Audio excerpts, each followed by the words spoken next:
It's the battle for the states. Polling has commenced and polling is over. Single phase in Maharashtra, two phases in Jharkhand, 288 assembly seats in Maharashtra, 81 overall in Jharkhand, 38 went to the ballot on the 20th of November in phase 2. As the dust settles, the exit pollsters are out. We bring you the mega poll of polls. I'm Anand Narasimhan, with me Zaka Jacob and an array of guests. But most importantly, before we get him on the magic wall, let's get you what the situation is so far. What are the pollsters saying? Who are they giving the edge? Whether they get it right or not, have they read the mind of the voter properly? We will get to know on the 23rd. But as of now, the exit pollsters are saying P-MarQ says the mandate is with the NDA.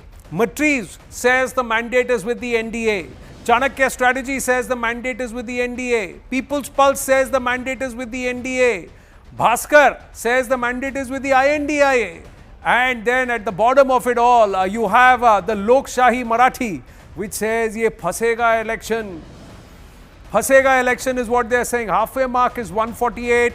And the NDA has the edge in most of it, but there are one or two outliers. And Access My India says they will release their numbers a day later, that is on the 21st. So we will add that later on. But what's the Maharashtra poll of polls? The Maharashtra poll of polls, even at the bottom of your screen, says it's majority for the Mahayuti or the NDA.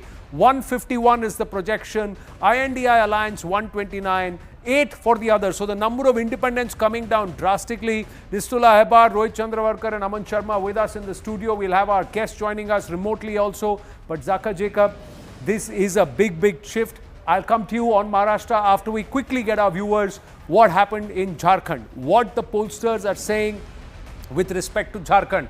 Let's quickly look at Jharkhand. 41 is the halfway number. Matrize says NDA, JVC says NDA, People's Pulse says NDA. Access My India swings it the other way altogether and says 53 for the INDI alliance. Hemant Soren-led Jharkhand Mukti Morcha Congress alliance there is coming back to power along with the RJD, is coming back to power with big numbers.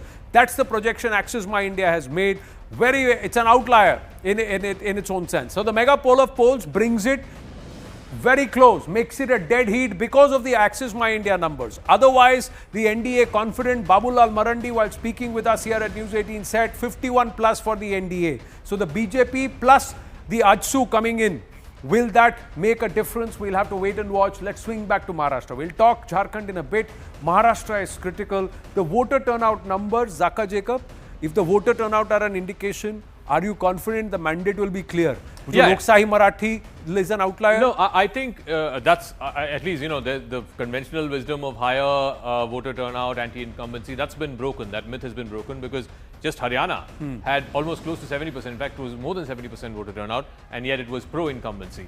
But one thing is very clear, that whenever there is a larger proportion of people who turn out to vote, then you have a decisive mandate. You won't get a hung assembly. And I think despite the fact that there are 6 parties this time as opposed to 4 last time, the choice is really binary. It's either Maha Vikas Aghadi or it is Mahayuti. And I go back to, the Lok Sabha and what the difference was between the Lok Sabha and now. If you convert the Lok Sabha results into assembly, it was much closer than what the Lok Sabha results would suggest. So look at the BJP 2024 leads, the Shinde Sena 2024 leads, and the NCP Ajit Pawar 2024 leads. It actually comes up to 124, right? That's not too far off from the majority mark, which is 144. Remember, that's about 20 seats short of 144. But in the Lok Sabha, in terms of sheer seats, it was 31 for the MVA and 17 for the Mahayuti. So almost twice the number there. Again, you go back and check the Congress leads. There you have the Congress leads, you have the Sena UBT leads, and you have the NCP Sharad Pawar leads. It's just 154. And that's just 9 seats above the majority mark of 145. So really, all that the BJP, the Mahayuti needed to do was to turn 1%, that the differential that was between the Mahayuti and the Maha Vikas Aghadi, 1% in the Lok Sabha, turn that 1% on its head. If they clawed back 2%, this whole thing would completely flip. And that is what we are seeing now, at least in the poll of polls number, that 2% clawback that they were able to do from the Lok Sabha to now, that seems to have worked. Other than one poll, I think out of the 6 or 7 polls that Anand just showed, one poll was showing that Maha Vikas Aghadi has the edge. 6 polls were showing the other way around. Generally, and Aman, you can weigh in on this. Again, I keep going back to Haryana because Haryana had a completely different picture. But generally, the thumb rule is the direction seems to be in one way. Well, before you start speaking, I have to interrupt because somebody who is all-important fulcrum of Maharashtra politics has spoken. So let's listen to what he has to say.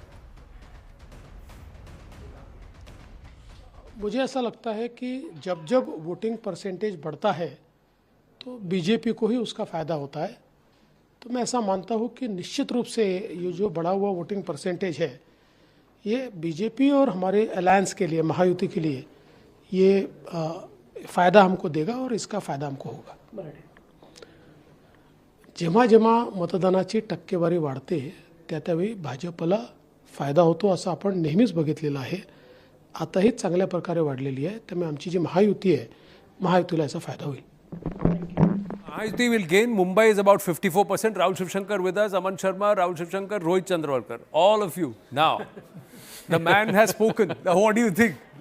Take it away. See, Anand, I think, as Zaka correctly put it, there was just a 0.4% vote difference between both the alliances when it came to the Lok Sabha elections. This projection which is coming, I think, almost matches with what is BJP's analysis of this election. BJP feels, number one, it will be the single largest party. It will be close to or either will hit the 3-figure mark. It will be either 100 plus or it will be very close to 100.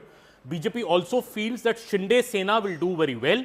So will Sharad Pawar do well in the MVA. But they feel that Uddhav Thackeray is going to collapse in this election and the Congress strike rate is going to come down. So I think this analysis in a way ties up also with what the BJP's reading of this election is. Of course, we have to wait for 23rd to know exactly how it happens. But if this holds true, the BJP's campaign of consolidating the OBC vote would have worked.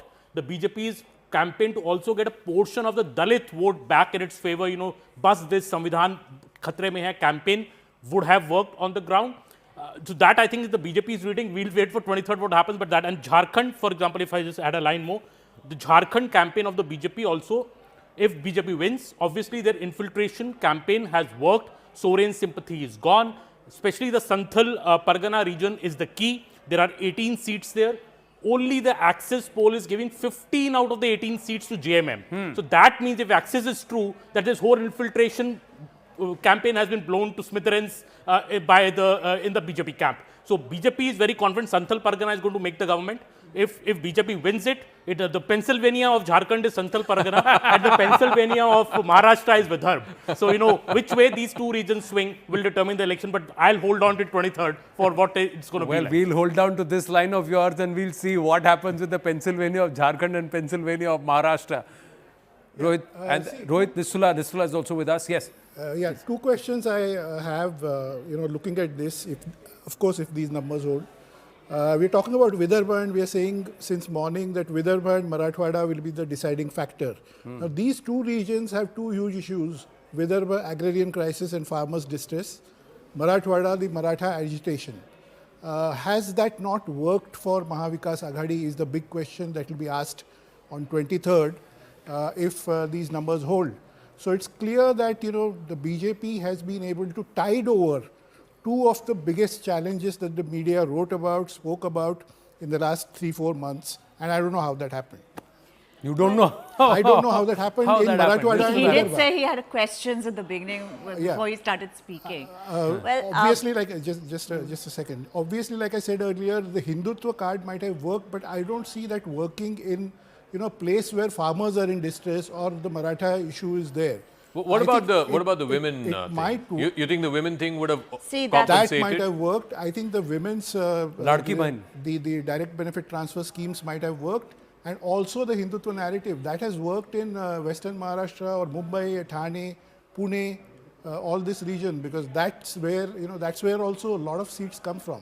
So I think that might so I had you know, a set of phone calls that I did after I left in the morning, and I was talking to a lot of people asking from political parties about how the polling went for them. They were all very worried about the levels of polling. You know, that they expected more people to come out and vote and be a lot more enthusiastic. especially, reacting to the campaign thing. But the BJP has been depending on, like, they're trying to kind of find out whether it's a larger number of women who have come out to vote, because they feel that if larger number of women have come out to vote, then they're definitely coming back to power. And from the beginning of this election, they've been kind of depending on two things. One, it can't be worse than what happened on June 4th. And if there is even a little bit of a clawback from there, then they're home. Because we were given a lot of examples, as you have already shown on the map. There was a very small difference on several assembly segments. And if you extrapolate it, they said, like, in a big Lok Sabha seat, if UBT or the MVA seats, there was a lot of minority consolidation that showed up in one assembly seat, with the rest of them not showing that much of it. So they said, okay, so but in the assembly what happens is that is only one seat. And whatever happens, however much vote you get, that is only going to determine whether you win that one seat or not. The rest of the 4-5 assembly segments in that Lok Sabha will go to the Mahayuti. This morning, Rahul Shivshankar was trying to make the same point, and Zaka Jacob said, you need some more coffee.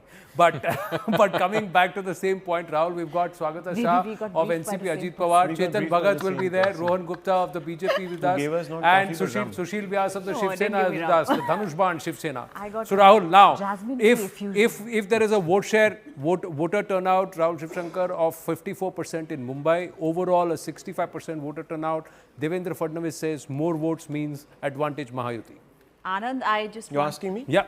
What's the question? So last I believed you are Rahul Shivshankar. So what's the question? No. So what do you think is are the exit poll trends going to hold? Do you believe the BJP is going to be able to claw back in Marathwada and Vidarbha? If you look at the BJP number, seem to suggest that they're picking up 20 more seats from the last time.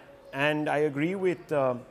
Chandrakar. He seems to suggest, and he's probably right, that the BJP would really have had to transcend huge problems in Vidarbha. And from 15, they would have to sort of go up to about 25 there. That is gain of 10 seats. The Congress would have to come down by another 10. And in Marathwada, they would have to significantly improve their tally, because they only had 8 seats out of 46. So if that is what the exit polls seem to suggest, then they must be right. But I really don't know on the ground if that is actually going to happen. Obviously, in Haryana, the BJP did very well against the Congress. So there are chances that that momentum, as they say, will carry through. But I don't know if these polls and I don't know what the vote shares in these polls are, because I saw one which seemed to point, that's the question that was P-MarQ actually had said 48%. I actually wanted to come in back then, about 20 minutes back, because seemed to suggest that 48% is what the NDA seemed to be getting. 48%. Yeah, this is Matrize, 48%. There you go, that's the number. Is that Matrize? Yeah. Okay, that's 48% to 42%. I don't know what changed so much. I mean, 6% swing. Then the seats would have to be certainly, in the region of 200.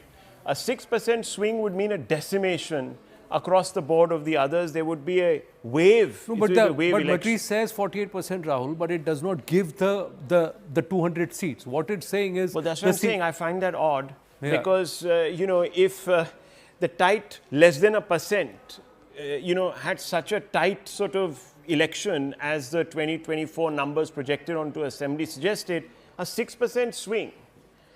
The BJP is contesting the same number of seats. Density of the pretty much leadership everyone will is increase. contesting the same number of seats. The difference in the leadership. And Matrize is the poll, Rahul, which is giving BJP the upper mark of 100 plus. That's right. So I find that a bit strange, because if they were contesting different number of seats, there was a much larger number of seats that the BJP was contesting, then okay, one can understand. But this shows that... Could it be that the margin of victory in each of these seats would be greater? So the density of votes in each assembly constituency increases, but then that kind of, as I'm saying, that kind of a consolidation would not just happen in a few pockets, right? Especially if you sort of seem to have lost the favor of the voter in the last election just 4 months back. So something is amiss in that particular number. Anand, I just want to make a small intervention here, which is that whatever numbers you are seeing, the political parties apparently are not taking it hugely seriously. They're all very scared there's going to be a hung assembly come 2023, and apparently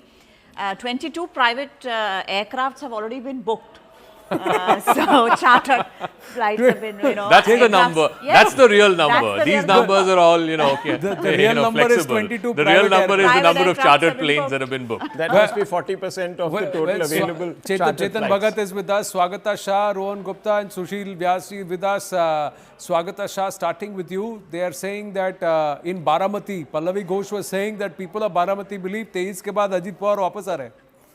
No, So no, no, sir. how many Nothing how many of flights this are happening. being how many No. chartered aircraft are being booked for Ajit Pawar faction?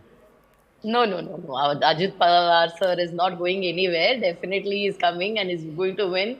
In fact, he's going to win full-fledged, one-sided.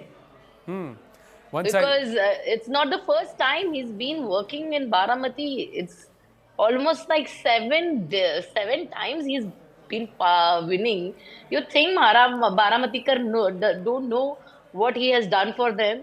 And honestly speaking, he is a person who has worked on ground level. In rural area, he's came up with a lot of vikas and development.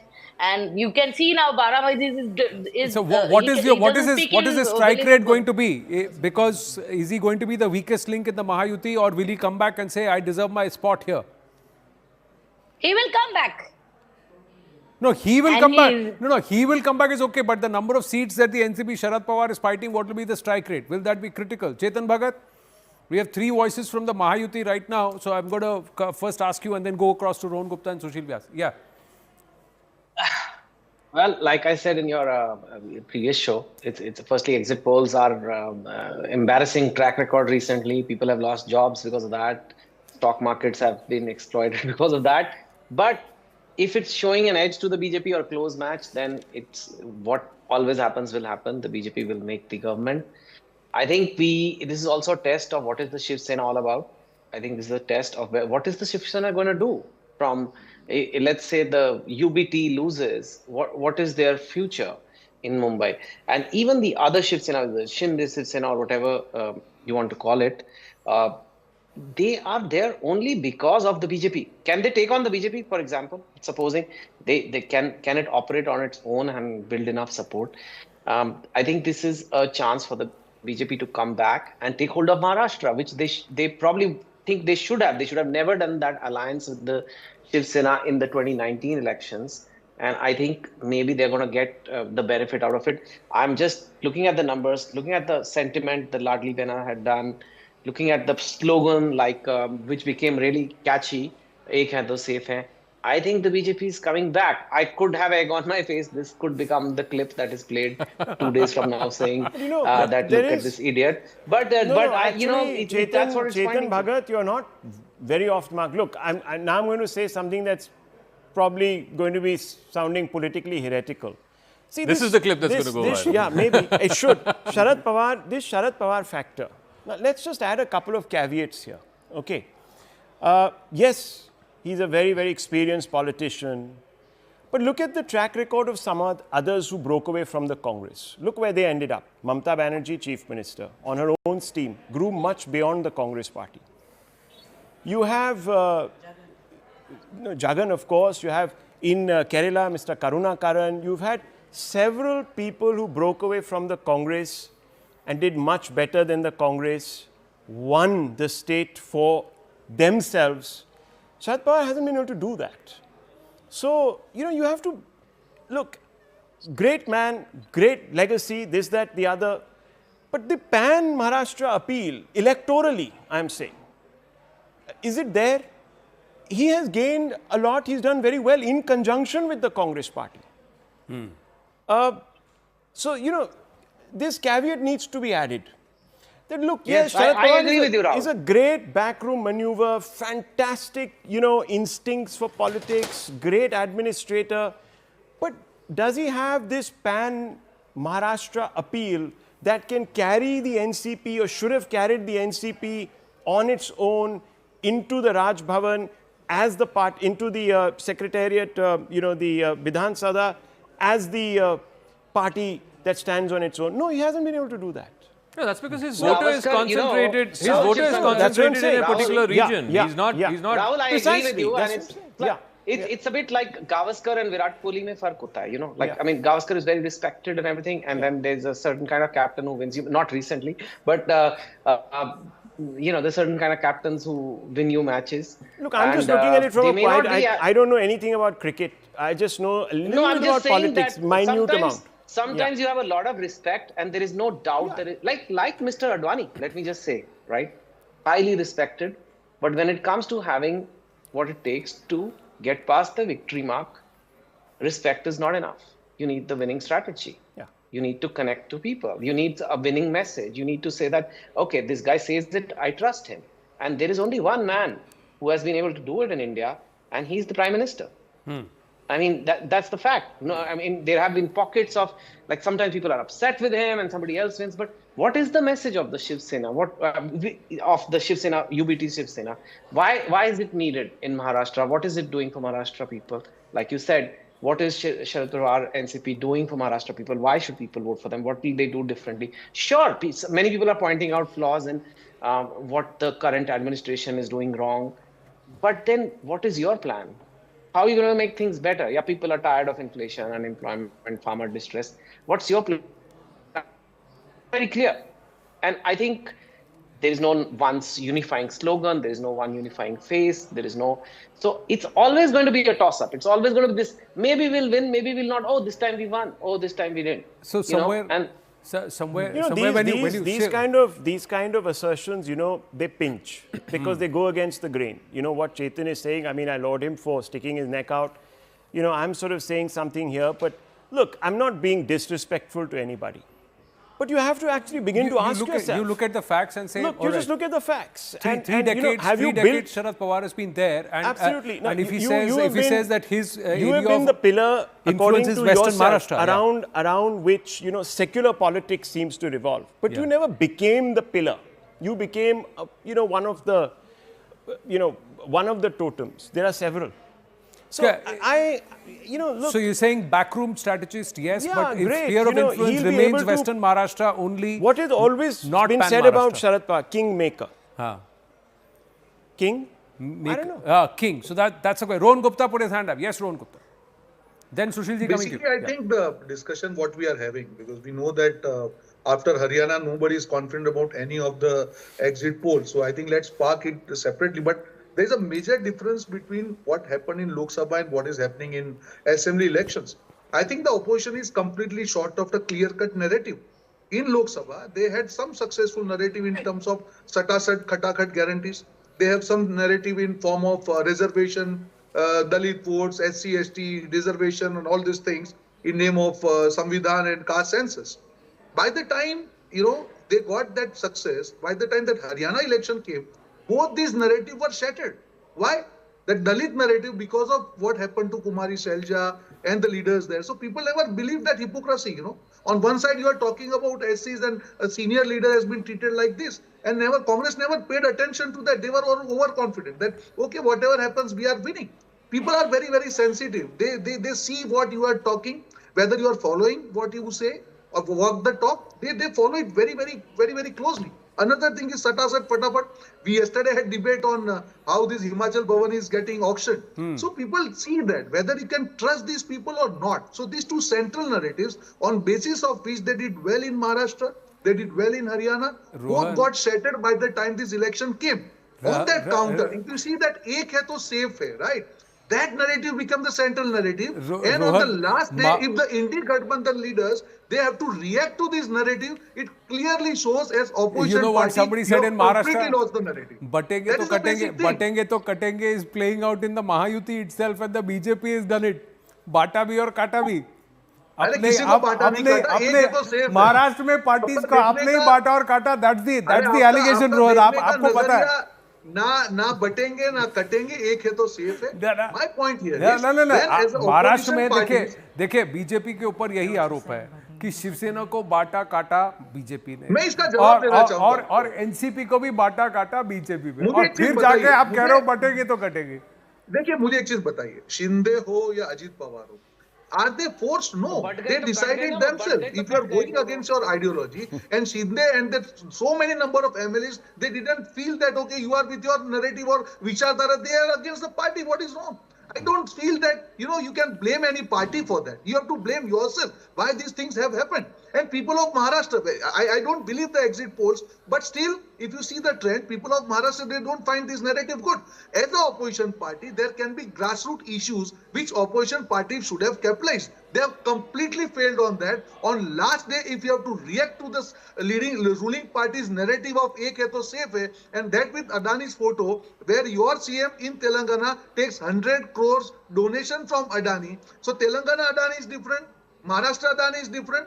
People won't trust that, So I think they have completely lost the narrative. After Haryana, they completely lost the confidence. And at the end of that, the narrative which is set by BJP, all opposition parties, they had to play around the narrative. And that is why they... But I thought the narrative was set by Eknath Shinde ji with the Mukhyamantri Ladki Bahin Yojana, Sushil Vyas ji. Yahan par Rohan Gupta is saying narrative was set by the BJP.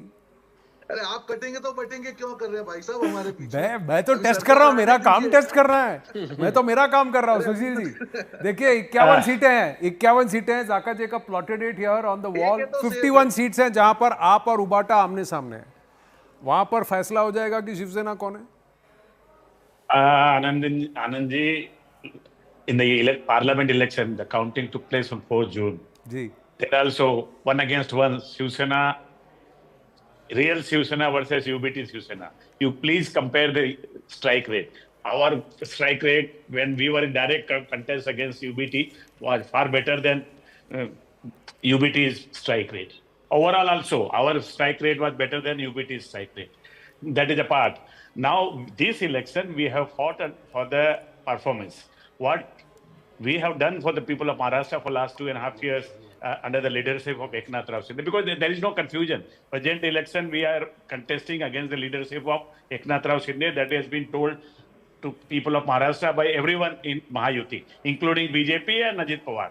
So we have fought under the able leadership of Eknath Shinde, who is not Facebook Live CM. He is face-to-face, everywhere and anywhere available. And he is a common man's CM. So that has worked. So that narrative has gone into the mind of people of Maharashtra. And as you said, the popular scheme of Ladli Ben benefits directly going to 2.4 crore our sisters. So that definitely will help us, and we are hopeful to get about 170 seats. Well, to Eknath Shinde ji's credit, today nobody will turn around and ask who is Eknath Shinde.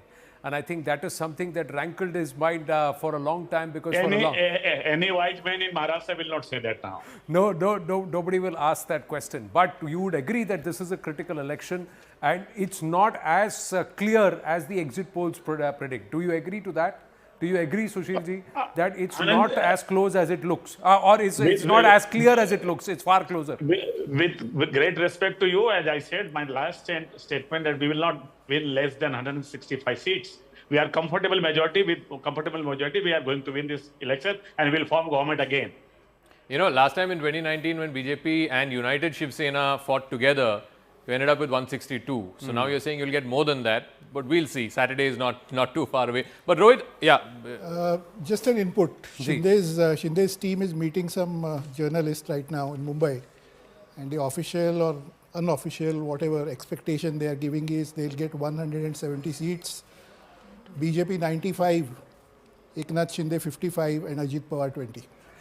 95. Can you say that again? Can you say that again? Number, right? Can you say that again? Once again, let's just get this clear. Yes. Shinde's team is giving this number as their expectation. BJP 95, Shinde 55, and Ajit Pawar 20. That is total 170 seats for Mahayuti. 170. Right now, Sushil Vyas just now said, he said 165 seats. He just but not their assessment. It's not what we're going to get. I'm just saying that's their assessment. That's their assessment. Rashid Kidwai was here. The Congress thinks the same thing. They'll get 170. Remember what the Congress assessment was on Haryana? He said 170. That's what he said. Congress assessment was 170. 170. 170 right now. Rashid Kidwai said Delhi Congress's assessment for Maharashtra MBA score will be 170. Now both sides. Okay, so let's do the math. Let's do the regression analysis for 30 seconds. 95 seats means that you are getting about 62% strike rate, right? 95 of No, 100. it's more than. BJP BJP is is fighting BJP. 152 seats. So yeah, they get so 95 out 95. of 152 is about Yeah, it's how much almost is it? two-thirds. 70% strike. Yeah, so yeah, about 6, 70%. yes, whatever. Yeah, so that's a huge strike rate. No, and that also means that in the head-to-heads with the Congress, the BJP is doing well. Yeah, so because out of the 150 You're odd winning seats, 2 out of 3. 70 Exactly, you're winning 2 out of 3. That Yeah. would have to come at the cost of the Congress party because you're fighting 70 against them. Straight out. So half of those numbers you're fighting straight against the Congress. So the Congress is predicted to implode. That's if you just go by the BJP number. The other two numbers that were brought 55 up, and 20. 55 and 20. So 55 out of 80. 80. So No, it's not even 80. I think it's about 78, if I'm not yeah, mistaken. it's just under 80. Yeah. So, So 5/8. yeah, exactly. So that is also a huge number. Yeah. I mean that And that will suggests come. again, That will come. you're That will come at 50% the there also. no 51 seats. They are fighting directly against That's Ubata. right. So that this means is- they've got a bigger conversion that rate is against also- Wait a Ubata minute, if these numbers hold. That is also, Anand, the BJP's assessment that in this 76 direct contest with the Congress, they expect to win 2/3 of the seats. That is why BJP feel that strike rate will be higher. Shinde claiming 55, obviously Shinde camp will claim it will have a better strike rate than even the BJP. BJP says Mr. Shinde will do very well, but of course we'll have the best strike rate. So I think there is a unanimity in the BJP and the Shinde camp that both these parties will together in fact be above Almost the majority mark. 70%. That's almost their That's- calculation. that's an almost Even without 70% Ajit Pawar, strike rate. they could cross the majority mark. That is the BJP and Shiv Sena's Shinde's assessment. Let's just look at the Without assembly Ajit leads. Pawar. Without Ajit Pawar. Yeah. No, let's just look at the assembly. Yeah, without Ajit Pawar, because 160, 150 seats without Ajit Pawar, Yes. not 20 seats to Ajit Pawar. So they've got the numbers irrespective of Ajit Pawar is there or not. But Ajit Pawar adds heft. But the assembly leads projection, the BJP was supposed to get in June how much?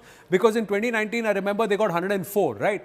Now they're predicted to get 95. Now 78. so they went down to 78. So they have come up a good about 17 seats 17 up. seats, yeah. 17 seats up. Rohan, will you take that compared to 2019? You're 9 seats down. But this is all BJP and Eknath Shinde's internal assessment. It's not something which is definite. I'm just putting that out very clearly. Let's look at this scenario. Rohan, will you take these numbers? See, I feel that our assessment is very, very close to around 170, that internal assessment. And we expect that BJP will touch around 100. That is our expectation. And I think overall, if you see the trend of all, again, I don't want to go whether the exit polls are right and wrong. But if you see the range of seats which have been suggested, overall it matches our number. And if you see again, compare with even if you convert the Lok Sabha results into assembly seats, there also BJP is scoring heftily in terms of seats, around 25 seats. So I think that we are around 100 as far as BJP is concerned, and overall Mahayuti around 170 No, plus. 20 seats for Ajit Pawar. Swagata Shah, will you take that? Because that's a less than 50% strike rate. Correct me if I'm wrong. less than. Yeah. Less than I think 50% overall, strike rate, see, but yeah. I am very confident about No, no. BJP's number, which is around 100. But as far as other parties are concerned, I cannot say confidently, but as far as Mahayuti is concerned, we are above 170. 170, but that means if you say BJP is 100 and Eknath Shinde is saying that Shiv Sena is saying that they've got about 55, Ajit Pawar is about 20 seats. Swagata Shah? I am saying above 170, right? So I'm Above not saying 170. Okay. Above 170. Abhi above 170. Swagata Shah. So they're corrected, sir. फिर भी So आप it was तीन been corrected आप तीनों above 170. So okay, of course okay. No, we but will... are you willing to take a less than 50% strike rate for the NCP Ajit Pawar? No, sir. We are coming definitely above 50%. Definitely. That's for sure. Because in rural area, Ajit Dada Pawar, sir, has a good backing and a good hold. And the seats who are contesting, they have more strike rate and more winning chances there. Definitely there. You believe that's the case. But Yes, I But then believe that. things change dramatically. Yes, I mean, yes, look, sir. change. If this number, these people are holding, predicting holds, then figuratively in Maharashtra, politics completely will change. It'll be completely transformed. You'll have two parties that would have sort of proven themselves as the real Sena and the real NCP. That would have implications. Even within the India alliance. Just and allow me to looking play, a counter advocate here. Rohit, if you look at this grid, and can we just focus on this, stay on this piece. Bhaskar, now it has its pulse and it has its presence in Maharashtra too. Now Bhaskar and People's Pulse both, actually let's look at the Bhaskar numbers. Can we look at Maharashtra and the Bhaskar numbers? Can you stay on these numbers, please? Thank you. Yeah. Now, in this, Bhaskar is looking at 20 to 25 seats. They are the only one. For the others or the independents who predicted that. And they are giving INDI alliance a clear 150 seats, a 10-seat gap between the two. Why would they put something like this? Is that a possibility, or are they just? See, I think the point I keep repeating in every show is that the margin is going to be very low, just like Lok Sabha. In many seats, it's going to be low. In 37 seats in Western Maharashtra, there is going to be a Ajit Pawar versus Sharad Pawar fight, in which there are many independents and small parties like Swaraj Party of Chhatrapati Sambhajiraje and many others. They might just get 7,000 votes, 12,000 votes or whatever, but they might change the balance totally. That makes it even more unpredictable compared to some of the seats in Mumbai, let's say, or other places. In Mumbai, you have a similar kind of a role played by Raj Thackeray. Again, winning 35,000 seats, 20,000 seats or whatever. That can again change the balance and go in favor of the Mahayuti. So I think, these numbers, I mean, anybody can give any numbers, but original prediction that we presented was that independents will get 25 to 30 seats, and it matches. Correct. But others are not really the reason why the Bhaskar number is a bit counterintuitive, and I'll tell you why. Generally, if the number of independents is higher, and they are the only ones who have a higher independent, then it will help the incumbent, because the independents cut the anti-incumbent vote, whereas they're actually saying that the Maha Vikas Aghadi will win, the Mahayuti will lose, and yet the number of independents is the highest of all the polls. I think there's some and also, if there is going to be a swing in terms of the vote share, if you look at the overall vote share, if there is an uptake compared to Lok Sabha, and if there is perhaps a swing of more than 2% or 3% either ways, then it will not be so close as it is looking. Then it has to be a clearer mandate. Anish Gawande is with us. Anish, the NDA is predicting 170 seats.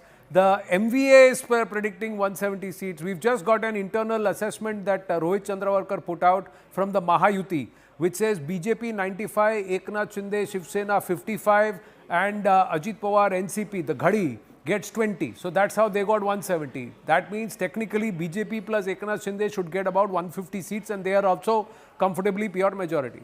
Thodi der pehle we got to know that Congress assessment is 170 seats for MVA. What is your assessment? We don't believe in these assessments, and the only person who will probably be able to give you these assessments is Pawar Sahib himself. But what I can tell you is we've just come to the end of an incredibly long, 11-month-long election campaign in Maharashtra, possibly the longest and most contentious election campaign in the history of the state and perhaps the country. The two things that I would point out over here are, one, that the turnout has not been significantly higher in this election than in the Lok Sabha, or indeed than in the last assembly election. This means that all of these large claims that were made about the outsized impact of the schemes launched by the government over the last few months have not really sort of held water, right? That this has not been an incredibly higher turnout than you had seen otherwise, which means that this is a turnout game. And we believe that the Maha Vikas Aghadi has the ability to get polling voters to the polling booth better than the Mahayuti does. Now, the second thing is that you've seen a fairly low number of independents and smaller parties being given any seats in any of these exit polls. What this means is that the seats are divided between the two major alliance partners.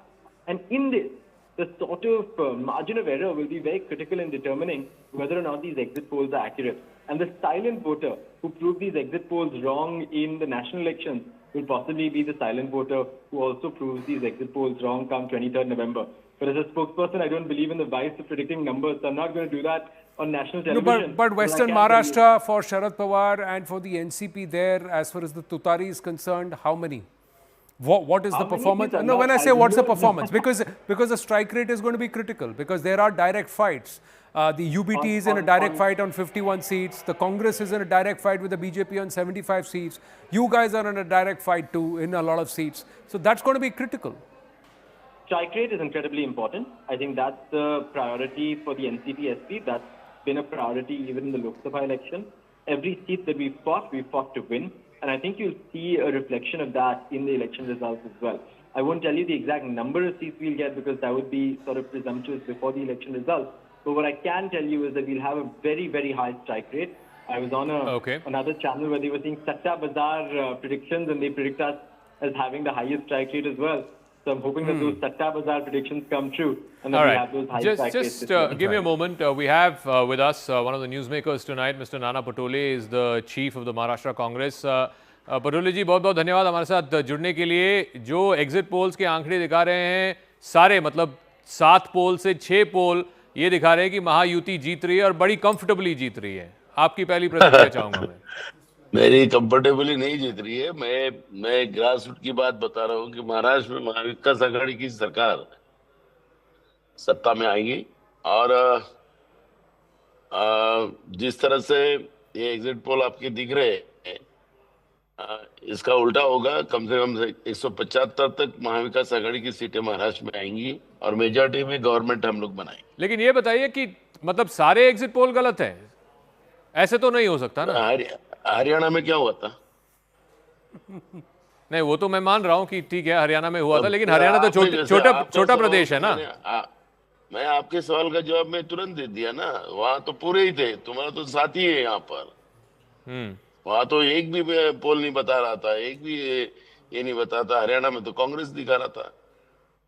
नहीं, ये देखिए आंकड़े इधर उधर हो सकते हैं, लेकिन जो डायरेक्शन है, अगर 7 में से 6 पोल डायरेक्शनली बता रहे हैं कि यूटी की सरकार बन रही है और बड़ी कंफर्टेबली बन रही है, तो फिर डायरेक्शन भी गलत है एग्जिट पोल्स के।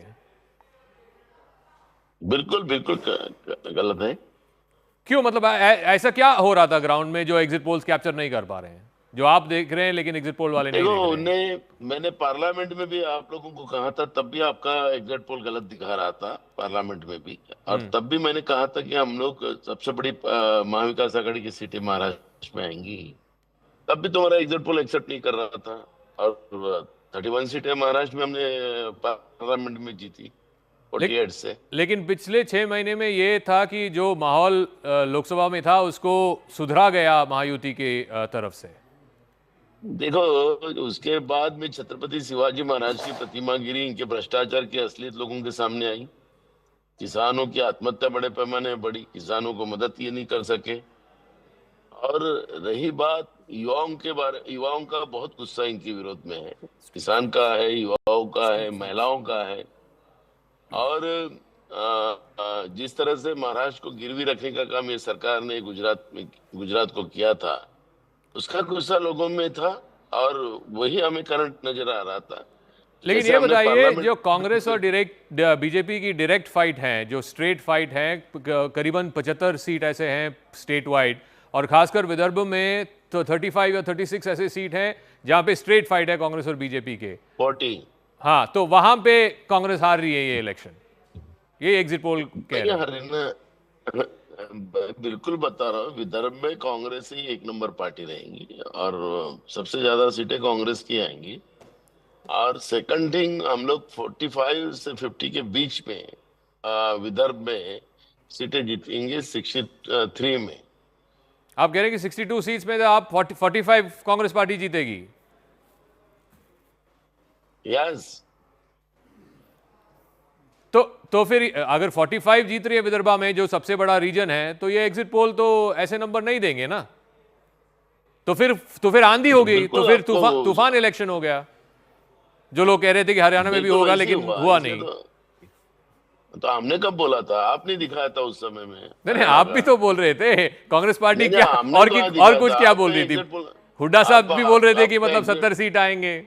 आपका एग्जिट पोल दिखा रहा था, लेकिन महाराष्ट्र में उल्टा हो जाएगा। जो हरियाणा में हुआ वैसे ही खेल यहाँ पे होगा, उल्टा होगा बीजेपी का, जो आज एग्जिट पोल दिखा रहे हो। जाते जाते एक आखिरी सवाल, ये तो जायज है ये सवाल। कल जो वीडियो आया, ऑडियो आया, आपका नाम भी आ गया उसमें, वॉइस भी आ गया, उसके बारे में क्या कहेंगे आप? देखो, जो विनोद तावड़े का जो वीडियो पैसे बांटते हुए देखा गया और वो दारू पकड़ी गई, जो पीए था इसका, देवेंद्र फडणवीस का जो कैंडिडेट है आरवी का, तो नोट जिहाद और दारू जिहाद जो बीजेपी का था, वो छुपाने के लिए इस तरह का एक ऑडियो, वो भी किसके हाथ से? कोई आईपीएस अधिकारी नहीं है, वो तो आईपीएस बोगस अधिकारी है, आईपीएस था ही नहीं वो। किसी के भी कंधे पे, वो खुद ही जेल में था, जेल से निकाला इन लोगों ने उसको और मेरा और सुप्रिया का नाम बताया। हाँ जी। तो उसमें हमने खुद ही एफआईआर दर्ज करवा दिया है और हमने लीगल नोटिस भी भेज दिया हमने। Okay, All right, Nano Patoli ji, बहुत बहुत धन्यवाद हमारे साथ जुड़ने के लिए. That's the state Congress chief in Maharashtra. He says all the exit polls are wrong. All of this is bunkum. I mean, There's another theory. No, that, but 45 and seats. you know, everybody goes back to Haryana if the because it's so BJP fresh in people's minds, well, right? don't forget that a lot of exit polls also got the general elections wrong. Yes, that's true. So, and there was a huge direction in all of this. No, and, you know, but his 400 claim some on tipped the on scale. Vidarbha, his claim on Vidarbha, Just want you to say that, you know, the other side, the BJP would come out and say that, oh, Congress is making this mahal now of saying we're sweeping. And when the elections don't go their way, they're going to say exactly what they said in Haryana, that is, EC played foul, something has happened, let's contest the result, etc. Some people will say that. I'm not suggesting that I'm saying it. I'm just saying some people might say this. So I don't know. You know, I mean, this is a... नहीं माहौल बनाओ और फिर EVM को दोष दो अगर number नहीं आए. But my point is, his claim as the Congress Pradesh Committee chief, he is saying that in Vidarbha, straight fights out of say 70 seats, he is saying in Vidarbha in these 62 seats they will win 45. Rohan, that's a big number. We'll quickly move to Jharkhand after that. But ये बहुत बड़ा number. अगर विदर्भ में Congress 45 seat जीती है तो आप लोग तो फिर 100 पार करना में भी डिफिकल्ट हो जाएगा. मैं आपको देखिए, मैं वही बोल रहा हूँ, जब नैरेटिव होता है, देखिए कभी ऐसी ये आंधी की बात होती है, अगर ये नंबर की ये बात कर रहे हैं, ऐसा कोई नैरेटिव ही नहीं था उनके फेवर में. आज कोई भी चुनाव नैरेटिव पे लड़ा जाता है. लोकसभा में उनको वो सक्सेस मिला, they could get traction on the reservation narrative, खटाखट फटाफट politics. Both the narratives are spoiled. तो आप कहां से ये नंबर की बात कर रहे हैं? मुझे नहीं लगता ये नंबर सही है. But Mr. Gupta, even I'm sorry, Mr. Gupta, even when we had the, you know, Lok Sabha, you were saying that उनका narrative नहीं बना, हमने उनको एकदम चौपट कर दिया, and then look at what happened. So, no, I see, mean, you have look, to understand. this is claim versus claim, spy versus spy, you know, contestant versus contestant. Absolutely not. No, Lok Sabha narrative was 400 par. Yeah, that was the narrative. So they said that we are getting, and the other narrative has flopped, and you know, Mr. Modi has been able to carry this election through. So I'm saying that both contenders. Counter narratives, and they could. Yeah. So what is making you so confident is the question, I think. Vidarbha, you're saying you're going to sweep it in a manner that you couldn't do 4 months back. There is agrarian distress. There has been a persistent drought. So what has changed? Mr. Gupta, what's changed? That's what I'm saying. If the opposition parties had confidence on the issues raised by them, whether it was Haryana or Maharashtra, they would have raised those issues.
Mr. Gawande in Vidarbha, which is, to quote my friend here on the right, the Pennsylvania of Maharashtra. If the turnout is high, then that sort of defeats what you were saying a little while back, Mr. Gawande. The turnout hasn't changed significantly from the Lok Sabha elections or from the Assembly elections. So you're saying Gadchiroli did it report 69%, 70% during Lok Sabha? No, of course. Lok Sabha it was 70%. That's right. I think the government has to be So given the credit turnout where is credit high is in due, urban because areas. the impact of sort of work that's been done in Gadchiroli has been seeing those higher turnouts across the board. You know, you've seen a return of stability. People want to participate in the political process. You've seen people have an eagerness to participate after decades of not being able to participate as well. So, you know, there's been a Yet they deserve to lose. There's been a result of various governments. So that higher turnout has been a case there. But I'm saying across the board, you've not seen, for example, Chetan Bhagat. Chetan wants to make a point. Saying, I know this doesn't sound very insightful, but voting in 45 degrees in June and voting in pleasant weather in November, there can be some small percentage difference in turnout. Don't overread into the turnout. Maharashtra has too many parties. Let's face it, there is too many parties. For some of them, it's a do or die election because some parties are going to die after this. We don't need 6 parties in a state. Some will die. It is a fact. And that's why it's a very interesting election. I think the way exit polls are showing, people are like tired. People in Maharashtra like, how do I figure out who is, everybody's called the same names. Everybody has all kinds of symbols floating around. Like how is that the right, don't people deserve better? Like which part of the world do you have 6 parties? So Chetan, you believe in politics, Darwin's theory of survival of the fittest. No, but that's also a bit simplistic. Yeah, but this becomes make or break. This has been going on too long. Chetan Bhagat, look, I mean, you know, having many more parties is not reductive, okay? It's a great thing if you have a vibrant democracy that every stream gets a voice. And look, I mean, you know, if Maharashtra, even with 4 parties, has had coalition now for the last, 25 years? From 1995. But now we have 6. Yeah, so now we have 6. I mean, you had 19 or 20. Hang on, just a minute, make up your mind. Because when the NDA, no, hang on, when the NDA lost partners, you said, you see, Modi is a dictator. He only wants one party, and that the single party rule can't be acceptable. Then, when an unwieldy coalition of UPA came in and they had, you know, 30 plus parties, you said unwieldy can't work, too much democracy can't work. So we got to, Rahul, it is a U-shaped curve. It is there is a, if you have too few, that's also not good. But if you have too many, then also the utility. What is too many? Well, 6 is too many. But in this case, 6 parties, you know, you can have a lot of Chintu Pintu, Chotu Potu. There is a party called Subsidy Party in India. Look, Great. Chintu Pintu is not the issue. There is. Are you saying that a party that represents... 6 parties with... No, what? Are you saying that a party that represents the EBCs, for example, in Bihar, is some Chintu party and those people are Chintus? No, they are not. They have a voice. No, they are not Chintu party. But what I'm saying is, when you have parties, you have 288 there are at least 6 in Bihar, sir, on either side. If you add them 300 seats, if you have 300 seats here, and everybody is looking at something like 50 to 60, 75 seats, it becomes really difficult to get a picture of who's in charge. Okay. And I think, okay, you may say it's in some ways good that everybody's getting representation. I give you that. Italian politics is like this. But I think the way Indians are, Japanese politics is let me just ask Nistula this one thing. That whatever the results happen on 23rd, it will be only one national party will emerge the single largest party or will have bragging rights. Sure. When I say national party, it's either the BJP or the Congress. Sure. Both will not have bragging rights. How will that change the national narrative? Of course, it's going to change the national narrative. If you were there in Parliament just after the results came out for the general election, it was a very, very aggressive opposition, very aggressive leader of opposition. For the first time, a statutory post was accorded to the Congress party in over 10 years. So all of that, they showed a lot of aggression and everything. If the Congress comes out to be the single largest party in this scenario, the confidence levels is going to be restored, which has been smashed after Haryana.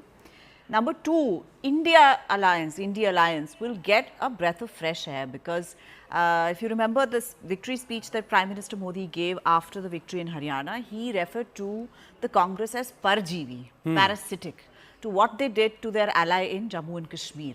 All right. So he basically suggested that it's Congress which is bringing its allies down. They don't have the dum.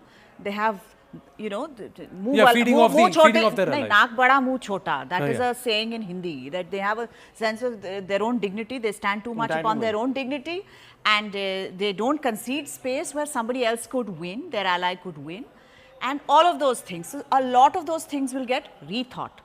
And the corollary also is true. If this doesn't happen, then it is a huge question mark on the India alliance.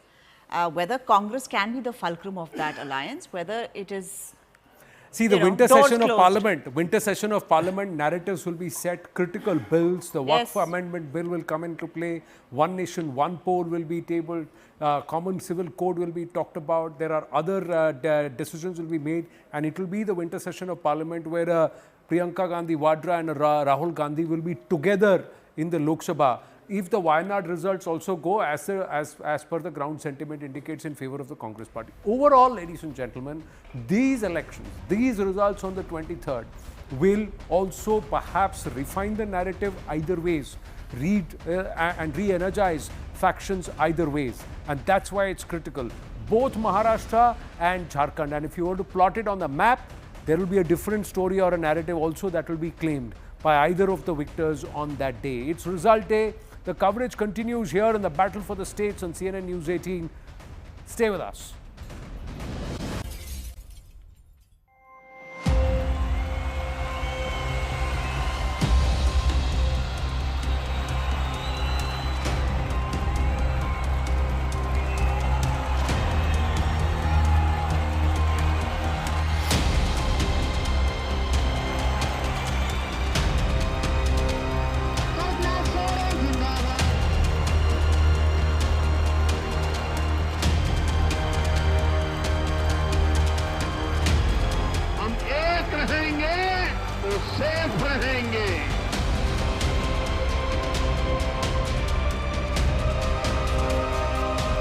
I think this election is also going to be about man-to-man marking. Rahul Gandhi wants to stand tall. He has to make himself and his party counted in this particular election. BJP is hoping for a knock-on effect.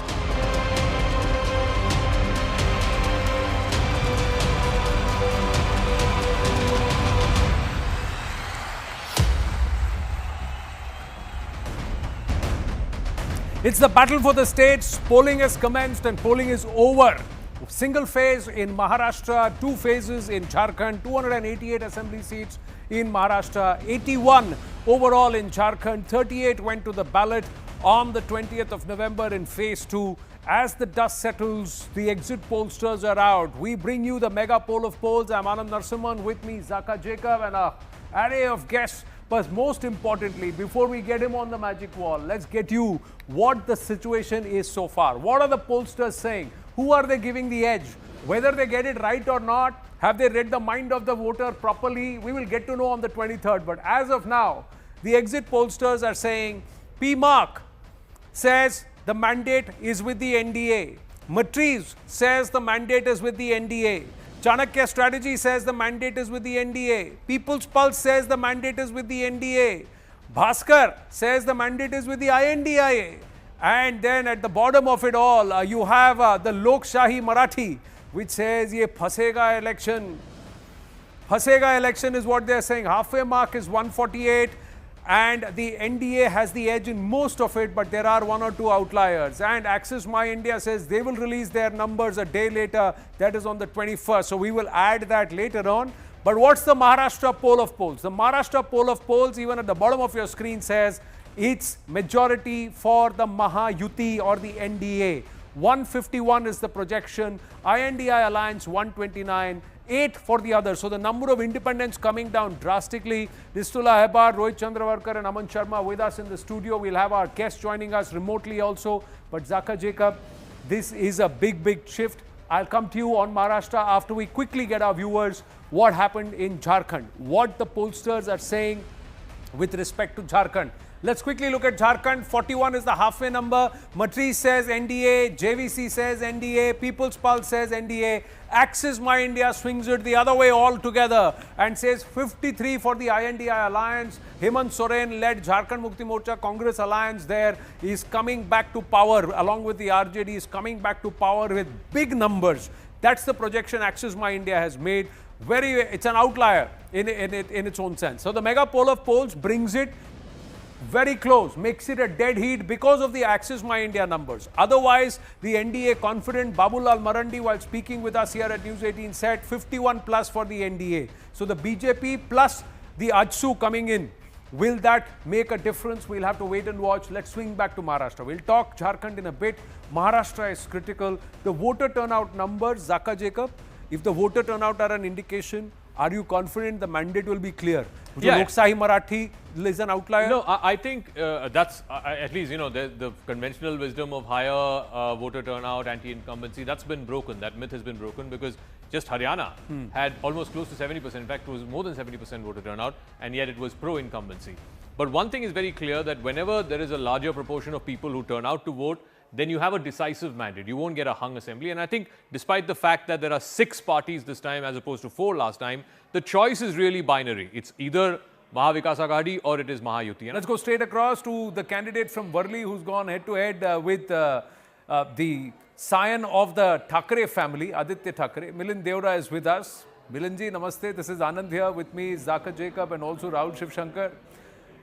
As the dust settles on polling, are you happy with the turnout in Worli? Are you smiling or are you pensive?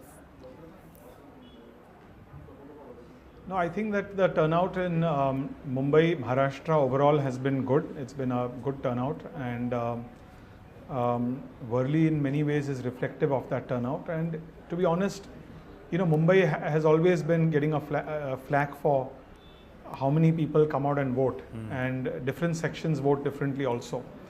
But overall, I would say from a turnout perspective, I'm happy. From a campaign perspective, I'm happy. We ran a constructive, positive, development-oriented campaign. And I'm very sure that the mood in Maharashtra during the Lok Sabha elections and the mood in Maharashtra during the Vidhan Sabha elections, there's a huge difference between the two. And the Mahayuti did a lot of work to sort of offset any losses and to make up for that with various initiatives. I mean, not just schemes, but even the fact that to bust fake narratives, even the fact that infrastructure projects which were about to be completed before the Lok Sabha elections but hadn't been completed and got completed between the Lok Sabha elections and the Vidhan Sabha elections also gave citizens the faith and confidence that the state is moving forward. But Milind, tell me, in Worli, despite this high-profile contest between yourself and Aditya Thakre, the voting percentage we have till 5 p.m. is 47%. That is substantially lower than the state average. In Kolaba, where you've lived a large part of your life, it was 41%. It's probably the lowest in the entire state. What explains that? Let's wait. Let's wait for the final figures to come out. Till 6 p.m. The data still takes an hour to come out, as you know. So let's wait for the final figures. Sometimes there are booths.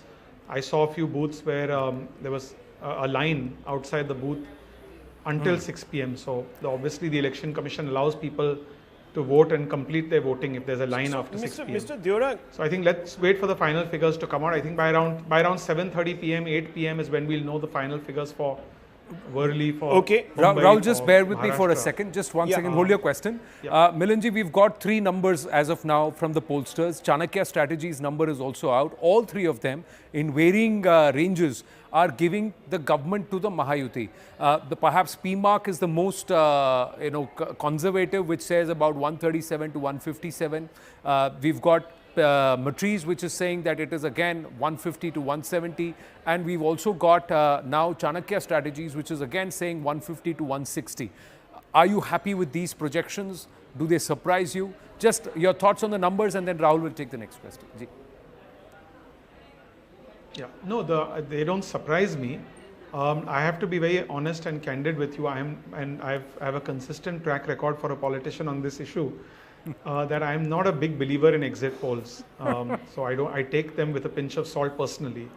But of course, if it's encouraging and it's positive, then one would be happy. We're taking but them, in general, I think beyond just the for the polls, record, we're taking them with a quintal of salt, no longer a pinch of salt. So just as a just to put it on the record there, these are not our. First of all, viewers, these are not our exit poll projections. We are being parasitical here. We are taking them from other channels and relaying them to you. But one second, Mr. Deora, I just wanted to ask you this question. It's interesting. So you are obviously looking at the turnout as something that might advantage you. Number one, why do you think turnout would advantage you? Number one. Number two, do you believe you would be the giant killer of this election?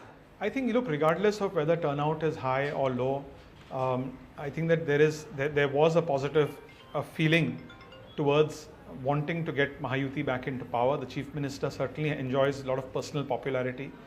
For me personally, I have a relationship with this constituency, with the larger South Mumbai constituency. I may not be a Worlikar in the sense my voting doesn't happen in Worli. So you can say for the assembly point of view, I'm not a local, but I live obviously very close by. But my relationship with this constituency really goes back 55, 58 years. And my late father first fought a municipal corporation seat in 1968 from Chandanwadi, an area in South Mumbai. And since then, from 1980, in fact, he's been fighting, our family has been fighting 11 non-stop Lok Sabha elections. The 2024 Lok Sabha was the first time we didn't fight. There was the 12th Lok Sabha election which we didn't fight. Otherwise, we fought 11 elections consecutively. So the relationship with this constituency really transcends power. If I win, what would the media call me? That I leave that to you. But for me, really, even as a Rajya Sabha MP, I will continue to represent people to the best of my abilities. Even a Rajya Sabha MP, in my opinion, has local powers. And of course, there's a huge difference between a Rajya Sabha MP and even a Lok Sabha MP.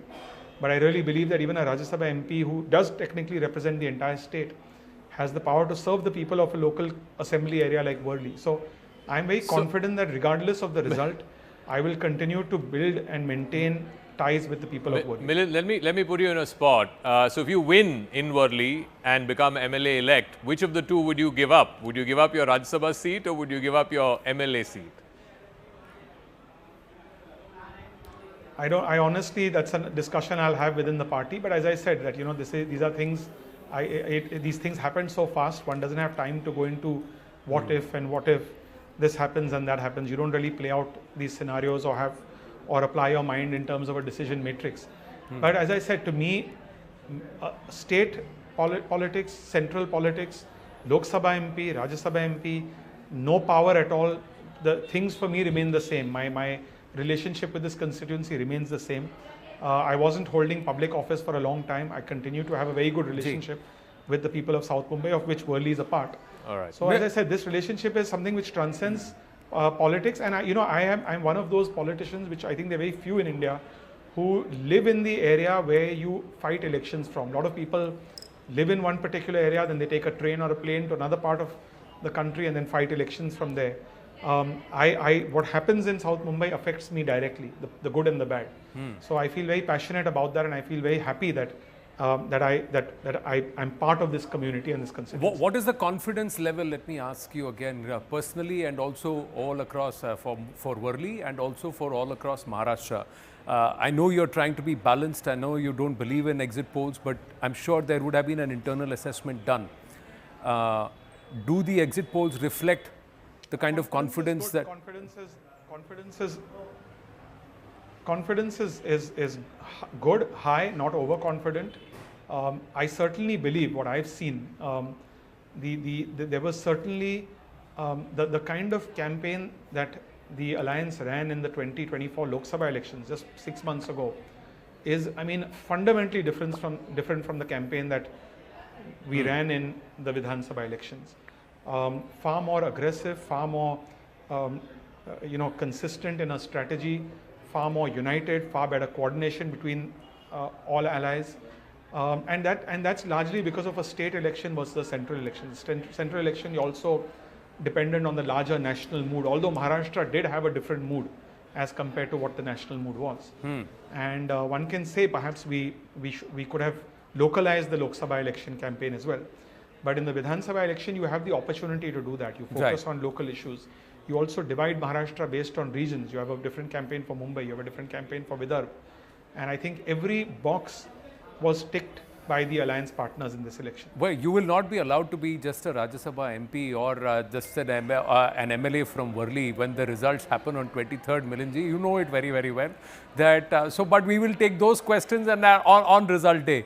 23rd, Saturday evening, we would need your time, and I'm securing it live on air. What happens you have to in join Worli us will not stay in Worli. If he wins, what happens in Worli will not stay in Worli. Will not stay in Worli. It will be national news. Yeah. Thank you so much. All the very very best to you. Please don't compare Worli to Las Vegas. Well, it's going upwards, isn't it? It's quite glitzy. Thank you so much. Let's quickly tell you, there is a bypoll happening in Uttar Pradesh, 9 seats. We've got a JVC prediction for the bypolls in Uttar Pradesh, and the numbers are saying 6 and 3. 6 for Yogi Adityanath and the BJP, and that's the JVC bypolls. 3 for Samajwadi Party. So it's 6 and 3.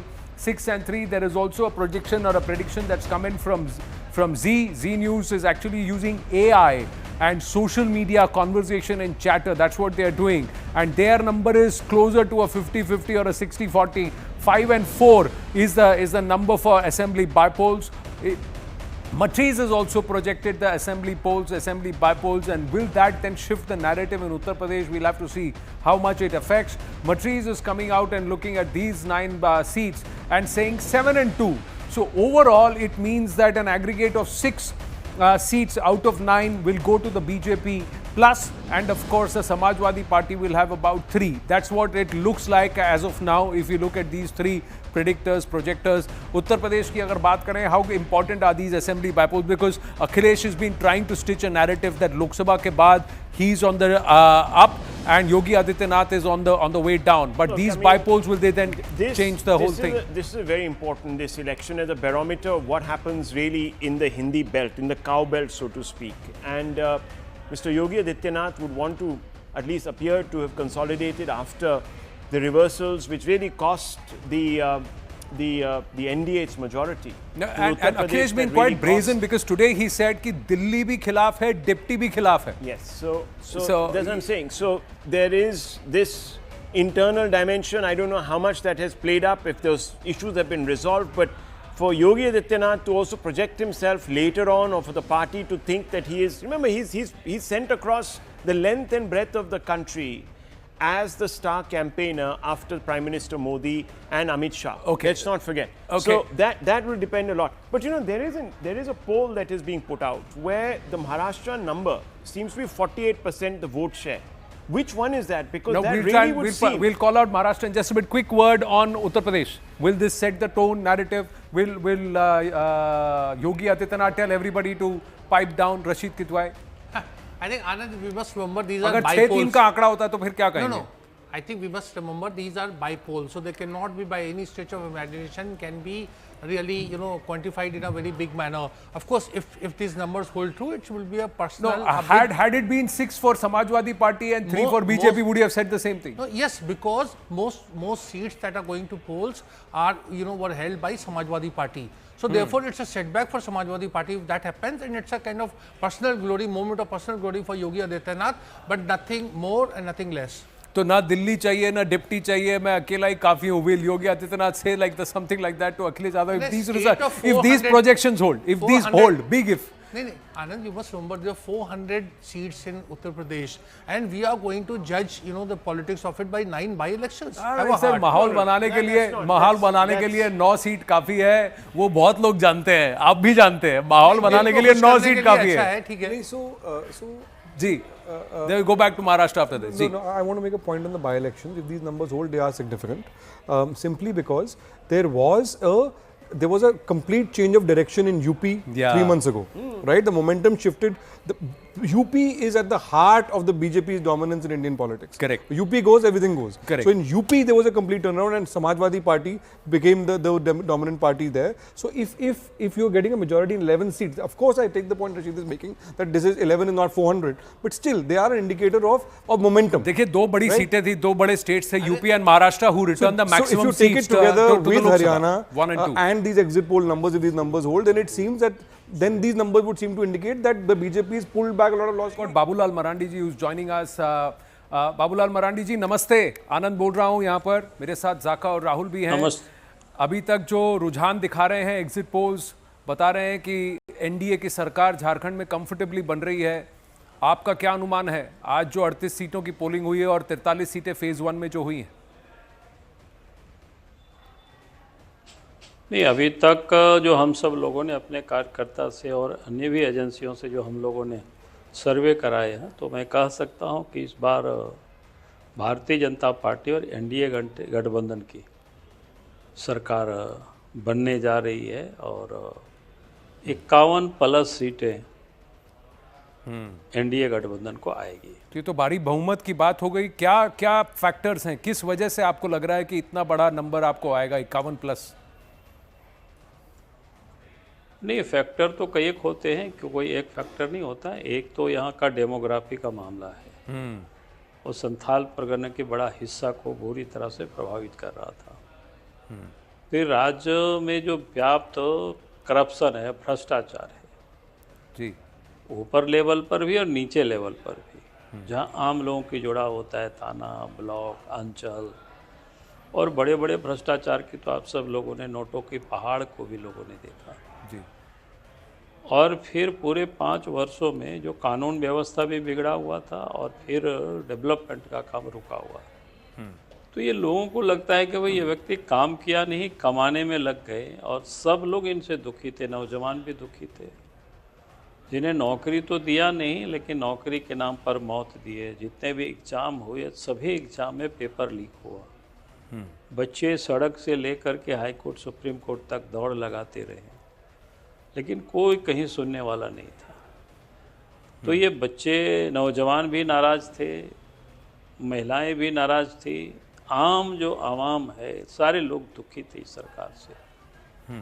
तो कुल मिलाकर के मैंने कहा कि कोई एक मुद्दा नहीं होते हैं, कई एक ये जो 4-5 ऐसे इशू हैं, इन सारे मुद्दों को मिलाकर के सरकार को विदा करने की ही सब लोकसभा से लेकर लोकसभा से लेकर विधानसभा तक कुछ वहां पर ग्राउंड पर चेंज हुआ है, कुछ अलग किया है बीजेपी ने, एनडीए ने?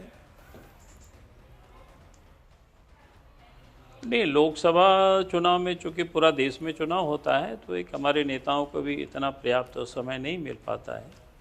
और इस बार जैसे विधानसभा की चुनाव थी तो हम लोग तो चुनाव काम में कुछ लड़ रहे थे, कुछ लड़ा रहे थे, लेकिन केंद्र की ओर से भी जैसे शिवराज सिंह चौहान जी भारत सरकार के कृषि मंत्री, असम के मुख्यमंत्री श्री हेमंता विश्व शर्मा जी, प्रभारी डॉक्टर लक्ष्मीकांत वाजपेयी जी, तो इन लोगों ने काफ़ी समय दिया, और खास करके असम के और मुख्यमंत्री और कृषि मंत्री मरांडी साहब, जिसको कह सकते हैं रुझान आया है हमारे सामने, तो सुबह यहाँ तो शाम दिल्ली, शाम गुवाहाटी जी।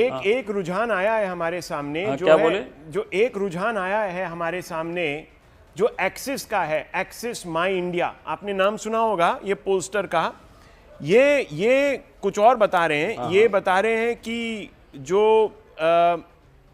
एग्जिट पोल है उसमें आपकी जीत नहीं मगर जेएमएम कांग्रेस की जीत होगी।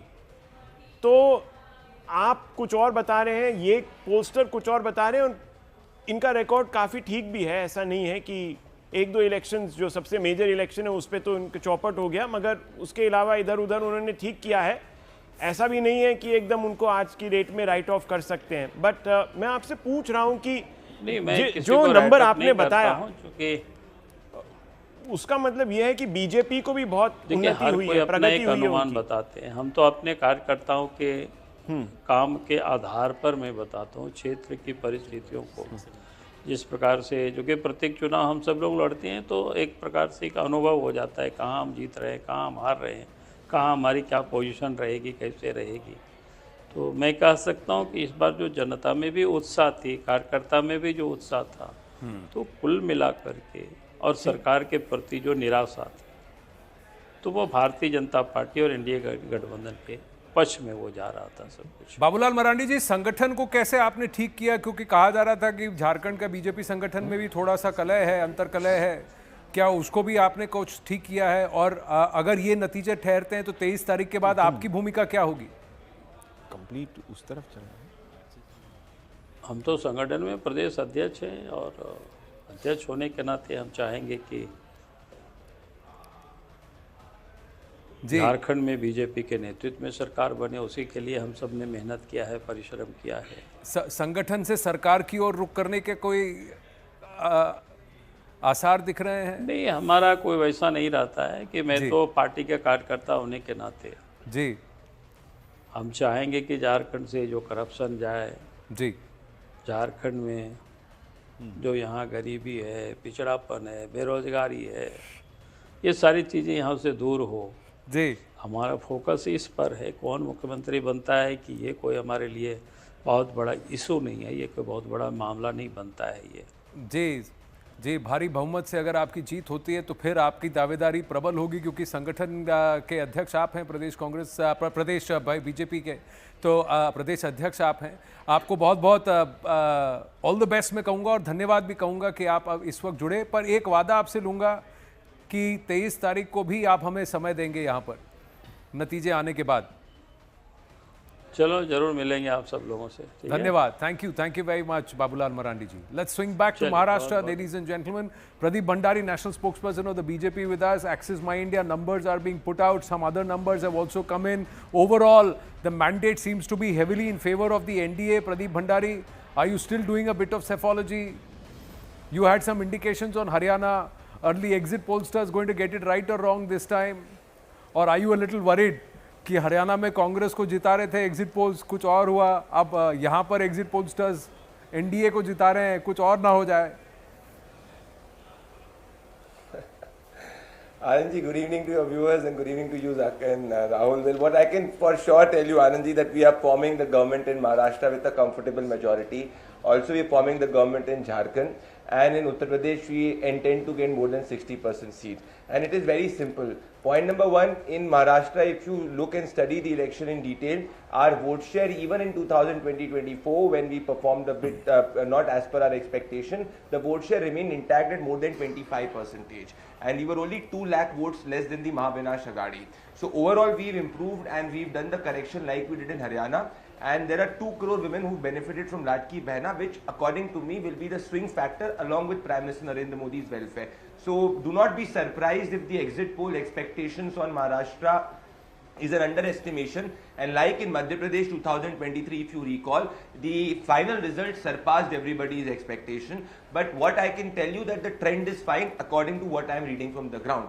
In Jharkhand, if you, I somehow disagree with the exit poll, one of the exit poll which is saying that it will be the India Alliance government which will be formed in Jharkhand, for a very simple reason, that even in 2019 and 2014, in both these state elections, our vote share was more than 30%. It was only some specific seats which we could not win in the 2019. That is where the JMM could have a certain seats more than us. This time we have an alliance, and with an alliance we have performed fairer like it in 2014. So we are confident in Jharkhand. What is just 10 seconds I will take. What is important to look at in Uttar Pradesh is, because all these seats, I disagree with Rashid who was saying 9 seats से क्या होगा? होगा, क्योंकि पिछली बार हमारी 3 सीटें ही आई थी और इन सभी सीटों के ऊपर दलित जो है वो 50,000 रफली मार्जिन में आते हैं, और अगर हम 6 या 6 से ज्यादा सीटें जीतते हैं तो इससे यह आप निष्कर्ष निकाल सकते हैं, you can make that conclusion Rashid ji, that the Dalits in Uttar Pradesh are with the Bharatiya Janata party. If you can make a माहौल with 90 seats and losing for the third consecutive time as an opposition, I believe that if we win with double our seats in Uttar Pradesh, because last time we got 3, we definitely have the right to say that the people of Uttar Pradesh, in particular the Dalits, Kidwai was not making the माहौल. I just said कि 9 seat से भी माहौल बन सकता है जैसे 99 से बना था. नहीं, not Rashid जी नहीं, मतलब generally opposition. Not Rashid. Nothing to Rashid. So let me just go across to Dr. Bhalchandra Mungekar, author and former MP. He should be joining us. We also have Chetan Bhagat joining us. Namaste Chetan ji. And we also have Sajid Supariwala, leader of the UBT. He just put his hand up. Namaste. So please, Sajid, let's start with you. You had your hand up on the projection so far. I know Rashid Kidwai said that the Congress in Delhi, their internal projection is that the MVA is getting about 170 seats. What is your thought process? Is the BJP spokesperson's middle name enthusiastic by any chance? Over enthusiastic? Because I am seeing that he's refusing the exit polls in Jharkhand, but he's accepting there is exit polls of Maharashtra. Okay, sorry to interrupt you. Just one correction. See, exit polls are just exit polls. No, only one exit pollster has given an adverse number in Jharkhand, which he refuted. 3 of the exit pollsters have given the mandate to the NDA. Yeah, please carry on. Can I continue? I think his middle name is definitely over enthusiastic BJP, but Bharatiya Janata Party, not Bharatiya Janata Party. The thing is that we are very confident. I am a person who stays on the ground in Mumbai and Maharashtra. I know what is going on the ground. Anywhere I went, all the polling booth centers where we have to take the survey, I found that every person, whoever it might be of caste, creed or religion, they all were saying we are tired of the Bharatiya Janata Party and the Minde government in Maharashtra.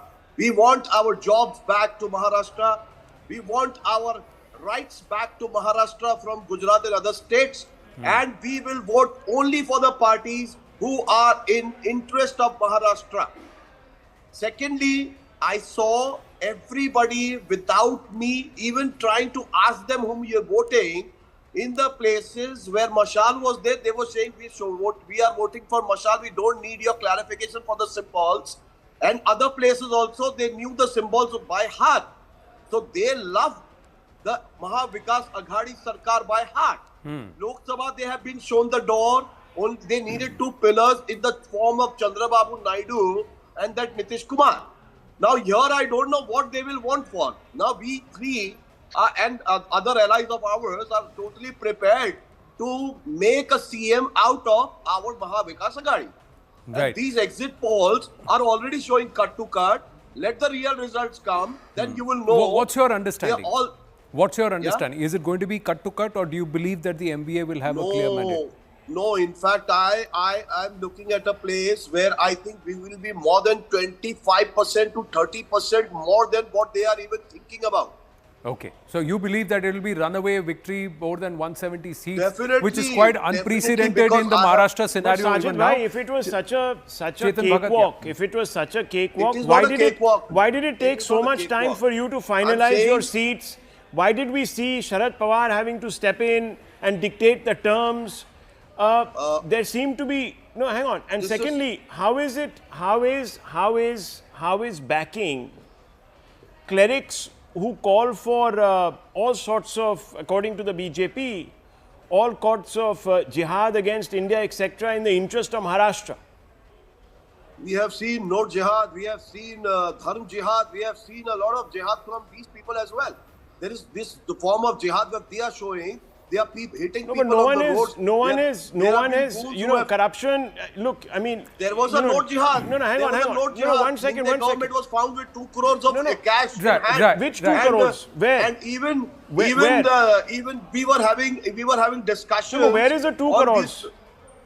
Okay. In the government, I'll show you the report. It is with me. Right. The point is, no. There are claims which are made. There is no evidence. What Chetan Bhagat, and then we'll also have Shaina NC joining us. Yes, Chetan Bhagat.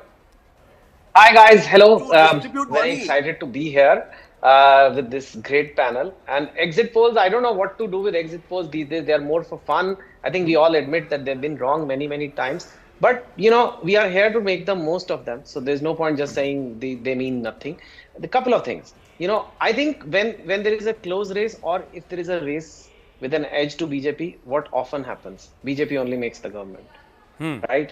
If it's close and a close plus, then the BJP makes the government, right? So I think the BJP, and especially in this kind of case, where you have several parties, it's not just one versus the other. Right. It is 6-7 parties, lots of Lego blocks to play with. So, and guess who's the best Lego player in town? It's the Saffron Party, and they will basically come with the. Now, let's figure out why this might have happened. We will know more on Saturday, of course. Right. But whether people like it or not, if this is indeed the result, एक बात साफ है कि एक slogan hit हो गया है, एक है तो सेफ है, वो हिट है.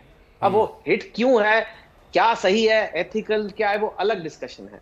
ठीक है, maybe the Batake to Gatake was a bit extreme. It was a bit aggressive, but somewhere some minds were put and said इसी को थोड़ा ऐसे safe way में play करते हैं, and एक है तो safe है. They both actually mean the same. That if you are divided, well, it's a little different. Yeah. It's a little more graphic. One is if you are divided, then you will succumb and you will be defeated. See, if you are united, you will be safe. They mean the same, but like you said, one is more graphic, Anand, the other is more amenable.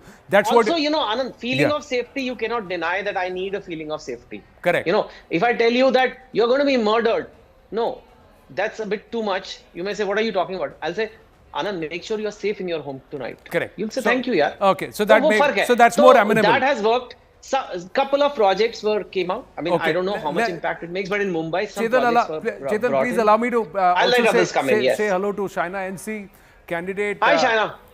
She's smiling. She's smiling. She's smiling, yeah. So let's ask her. That is the best exit poll. China's smile is the most predictable, accurate exit poll out it's there. just that I'm just saying China NC, she's a good friend also. But should I say BJP? Should I say, Shiv Sena? Or should I say Mahayuti? What should we say? Candidate for which party or which grouping, China NC? No, I think I am very, very clear that I am the candidate for the Mahayuti, which is the Shiv Sena and the BJP. And I'd like to thank the Honorable Chief Minister Eknath Shinde ji for believing in me and giving me this opportunity from the toughest seat in Maharashtra, which is Mumbai Devi. And we have fought valiantly. And let me please say, for all those who talk about, just appeasement politics and raking people and trying to keep people at vote banks.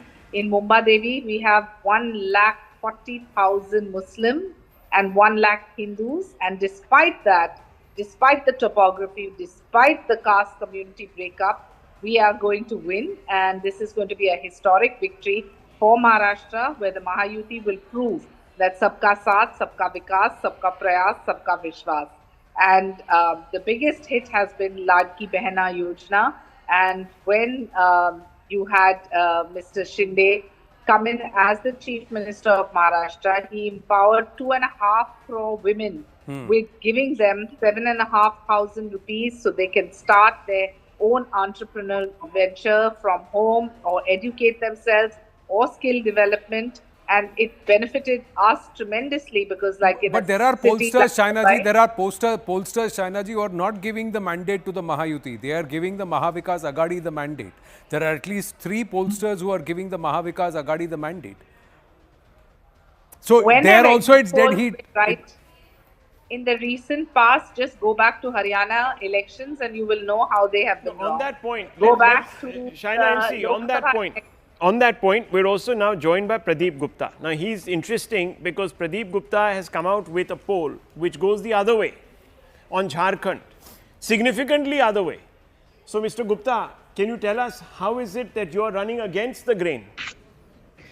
Well, as I always say that we go to each and every assembly constituency of the state and we try and understand the mood of the people, whom they are likely to vote, whom they have voted for, and why they have voted for, the most important point.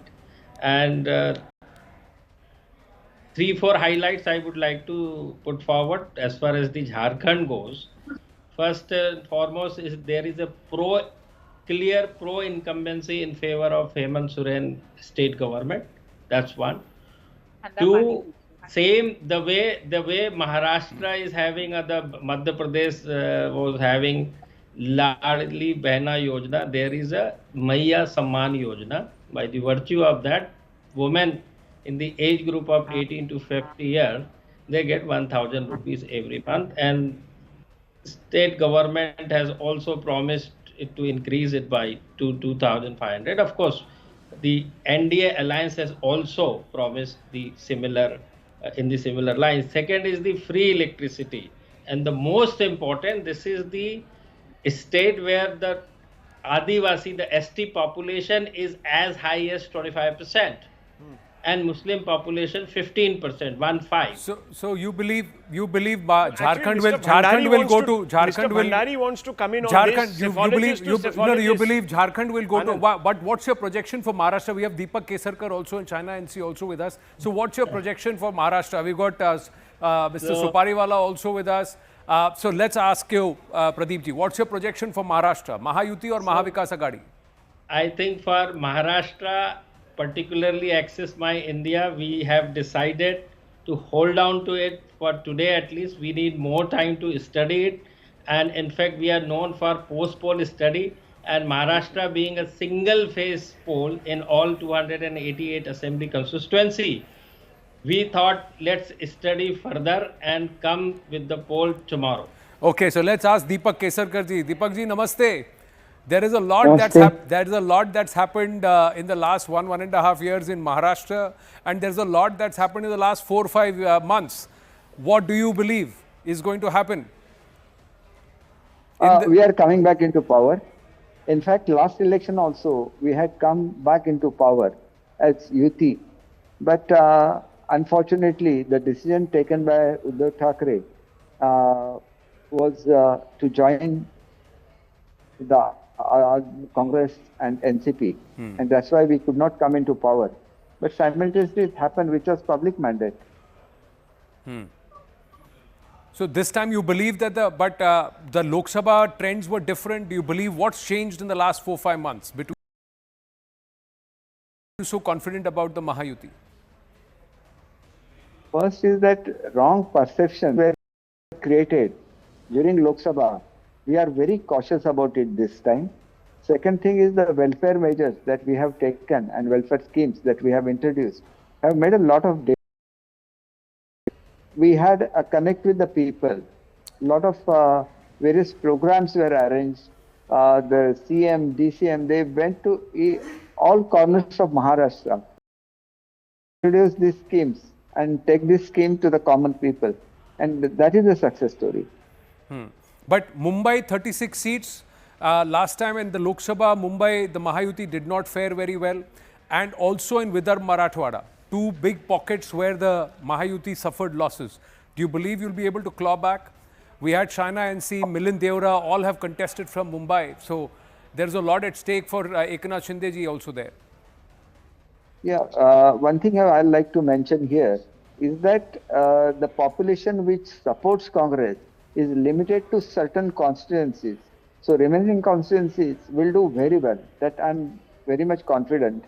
And Lok Sabha election, even the concentration of votes in one constituency, in fact, it affects the entire Lok Sabha constituency. Like you have, if you are winning in 4 or 5 constituencies, one constituency takes you back in such a big number that you finally end up losing that constituency. And that has been proved everywhere in Maharashtra. We are winning in so many constituencies, but 1 or 2 constituencies where there were concentration of people who were voting in favor of Congress, not Shiv Sena, because those are Congress voters right from the beginning. And they are now, they used to vote for various parties. Now it's concentration of votes or polarization of votes. The Ghadi was not matching well with Dhanush Ban and the Kamal. This was a conversation that was happening during Lok Sabha. Does that still remain on ground, or perhaps are things better? The ideological alliance versus the political alliance? Whatever you are saying may be true, but our original UP was only between Shiv Sena and BJP. Ajit Pawar ji joined afterwards, after he realized that we are doing a lot of good work and he wanted to join, and that is how it became Mahayuti instead of Yuti. So you believe that... yeah, it was very difficult for people to digest it. That is what I feel, because I used to tell about the alliance in Maharashtra from Assam. At that time I used to mention that how NCP has treated Shiv Sena MLAs. And we didn't have any reply when he joined. And to a certain extent, yes, it was a little difficult to defend ourselves. So how has that changed now? Has that changed now, or does that still remain? And will that hurt the Mahayuti? No, I don't think. Now it is changed because the MLAs, those who are supporting Ajit Dada, are very strong in their constituencies. So there is not any chance of them losing their constituencies. It matters because how many MLAs win, that matters. So Ajit Dada will still be quite powerful in Maharashtra. That is what I feel. Okay, Deepak Kesarjagar ji, thank you very much for your time and for joining us here on the coverage, and look forward to speaking with you on 23rd. Back to the conversation, we have voices from not just from the UBT but also leaning towards the Congress party. We'll go across to them. Dr. Bharatiya with us. But first, Rahul Shivshankar had a point to make on Jharkhand and the projections. You can. It's going very well. Right. The flow. Sir, the Congress party, where do you think? Chetan Bhagat says exit polls, we'll see how it happens. Where do you think the Congress party would say, Dr. Balchandra Mungekar ji? Yes, I think that whatever happened in Haryana is exactly going to happen, because whatever projections given by the exit polls, I don't think they will be meaningless, and they will be meaningful, and they will be very much relevant. Ground reality is totally different. And people in Maharashtra have already made their mind to vote Maha Vikas Aghadi in a big way. But taking into further account the way the government has functioned during last 2.5 years, Shinde and Fadnavis government is absolutely unaccountable to the people. Survival of Maharashtra is at the stake. Would you agree, Dr. Balchandra Mungekar, that the straight fights, like Rahul has been mentioning, Zaka has been putting out in Vidarbha and in Marathwada between the Congress and the BJP, 75 seats, that will be the deciding factor. If the Congress does not return at least 50% of these seats, the Maha Vikas Aghadi will not win this election. Congress certainly would get more than 50% seats in both the regions, that Vidarbha and Marathwada. For the simple reason, farmers are unhappy. There is violence and there is no law and order. Education and social sectors such as health, they are absolutely in shambles. And most importantly, people have got the perception in mind that whatever is happening to Mumbai is totally marginalized and diluted its importance. The financial sector, services center has been shifted from Mumbai to Maharashtra. That's why Mumbai to Ahmedabad. That's why the perception okay, thank you very much, Mungekar Saab. I want to go back to Pradeep Gupta, and I have two questions for you, Mr. Gupta. One, there are 6 polls that have come out in Jharkhand. 5 of them are saying the BJP alliance will win, or at least is leading, is in a comfortable position. Yours is the outlier poll. What did you see which others did not see? Secondly, I know you've not given out the numbers for Maharashtra. You'll probably give it out tomorrow. But at least can you share if there were any big broad trends, any big issues or slogans or whatever it is that you saw on the ground which was resonating more than other issues on the ground in Maharashtra? Maybe you can start with the second question because we are on Maharashtra, and then we'll come to Jharkhand after that. So, Jacob, as far as Maharashtra go, all I can say at this juncture is I'm feeling very sorry to say that I have no trend of whatsoever at this point of time to comment with, because that's the precisely reason why we need one more day for any kind of conclusive with the conviction kind of a number or the trend. Had I had the numbers or the trends with me, which is clear enough at this point of time, we would have posted our prediction as well. And in Jharkhand, what did you see which the others have not seen? Because you're the only poll that is saying that JMM alliance will win. So Jharkhand, key highlighting point is, of course, the pro-incumbency is there, and this is the Jharkhand is the pure Adivasi state with the population, Adivasi population as high as 25% and 15% Muslims, and there is a Asmita, Adivasi Asmita issues also there. In NDA, we all know that when in the last government, when Mr. Das was non-Adivasi made the chief minister, so that is one thing which is riding. The second thing is that again the very popular scheme of Mukhyamantri Maiya Samman Yojana, by the virtue of that, women are getting 1,000 rupees into their account every month. And third thing is, and the most important thing from a BJP's point of view, there is an emergence of new party, JLKM, led by Tiger Jairam Mehto, which is getting 8% vote share in our poll. 8%, and bulk of them, 90% of their vote is coming from OBC's Mehto community, which is the base of BJP traditionally. And that is where they are denting the prospect of BJP. हमारे जी 51 seat जाका कह रहे हैं कि आपकी straight fights हैं between Shiv Sena and UBT. Will this decide कि सही में शिवसेना कौन है? Sir, I think we already decided, and the Maharashtra is also decided that who is Asli Shiv Sena. And the Asli Shiv Sena that you can say that Mr. Gentleman was saying about the OG, that Shiv Sena belongs to us. And we are not talking about just because we just sake of talking. If you see the numbers in Lok Sabha, we got a good strike rate of 47.5%. We got good voters numbers that you can see. And the voters that who vote us, they are pure Shiv Sena voting bank. And who vote the Uddhav Thackeray? Who vote the UBT? If you look into that, the UBT took the voting from Congress vote bank. They took the voting from Muslim community. They took the voting from that fake narrative was giving them a complete Muslim voting 110%. If you look into many, I can give you many examples that 98% voting has been gone to one particular community to the Shiv Sena. So with that vote bank, and if you see the numbers, the Shiv Sena that what we belongs to Mr. Eknath Shinde, that we got good numbers of voting. So Maharashtra has already decided we are the Shiv Sena who is taking ideology of... Sajid Supariwala wants to counter. Yes, Sajid Supariwala of Ubata. Yeah, Ji. Just have some shame. How can you call yourself an original Shiv Sena when you have taken the bow and arrow away from the great Uddhav Balasaheb Thackeray?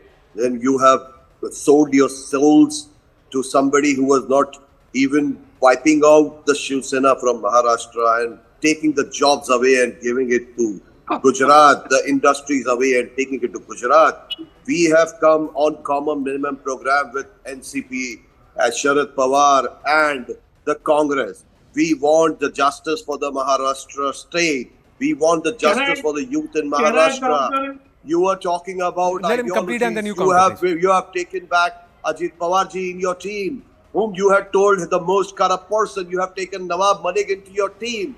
You are talking about ideologies.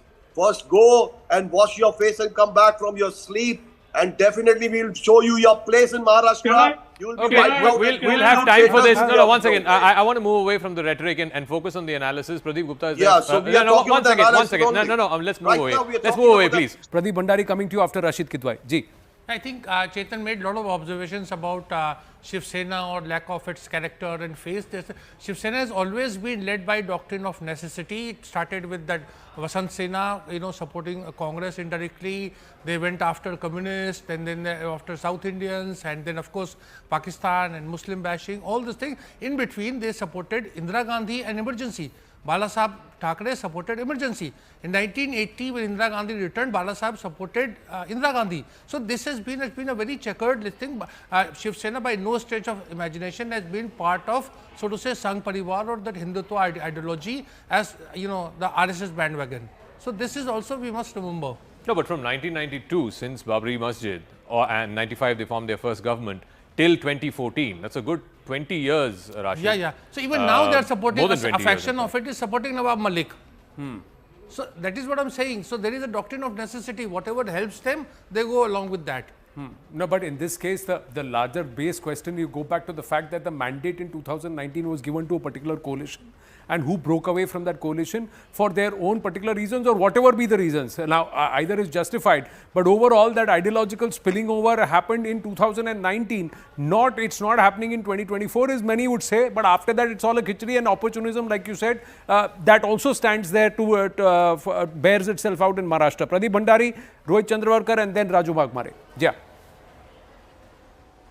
Well, Anandji, just 2 points. I believe that why we are very, very confident in Maharashtra, and this is a data point which I want to throw, which could give it to a perspective to your analysts. Even in the 2024 elections, we were just 0.3% vote share less than the Maha Vikas Aghadi. So overall, if you look at it, we were just 2,03,192 votes less than that. Now, add to that Latki Behna, which we are sensing on the ground is working. Add to that Prime Minister Narendra Modi's vision, and add that the counter correction which we have done on particularly the fake news which the opposition tried to spread in the Lok Sabha elections, we believe it will be a very comfortable majority. And just 10 seconds, Maharashtra, if you look at it historically, since 2009, 14, 19, there have been roughly more than 70 seats in each of these elections where the contest has been close, where the margins have been less than 15,000. We believe our organic unity in 287 seats, bearing apart Nawab Malik seats, will help us in these close contests also. This is why we are very confident in Maharashtra. Right. Rohitji, quickly, I have to take a break. See, two things that I can see, takeaways I can call if these numbers hold that we have on the screen right now. One is something that Zaka mentioned in the morning, which is that independents and others don't really have it this time. Number is 8 if this goes, and that's a major thing. I mean, that's a major shift from what the initial expectation was. Second point is, I think Devendra Fadnavis has been hitting on the point that they lost the many Lok Sabha seats just by 0.5% or so. And his narrative was that we have to push the Hindutva line basically to draw out the Sangha Karyakartas and the BJP Karyakartas so that the booth management and the Panna Pramukhs and all come out who did not come out because of Ajit Pawar and other factors during the Lok Sabha polls. So that seems to have worked. I think if these numbers hold, it's clear that it is it's a manifestation of all that work. And the second part is, of course, the independence not. Well, Aman sitting next to you had done a story here on news18.com and News 18 that about 50,000 sabhas and meetings have been done by the RSS and they're out in full strength helping that. So if these numbers hold as per the exit pollsters, perhaps that's also giving us results. The exit poll numbers, poll of polls right now on your screens as we take a short break. 151 to the NDA in Maharashtra, comfortably forming government. 40 to the NDA in Jharkhand, so it's very, very close, because 41 is the majority mark, although the NDA believes they will touch 50. And this 40 is because one pollster is an outlier who's given the mandate to the INDA alliance there, led by the Jharkhand Mukti Morcha in Jharkhand. We speak more and get you more on the other side. Stay with us.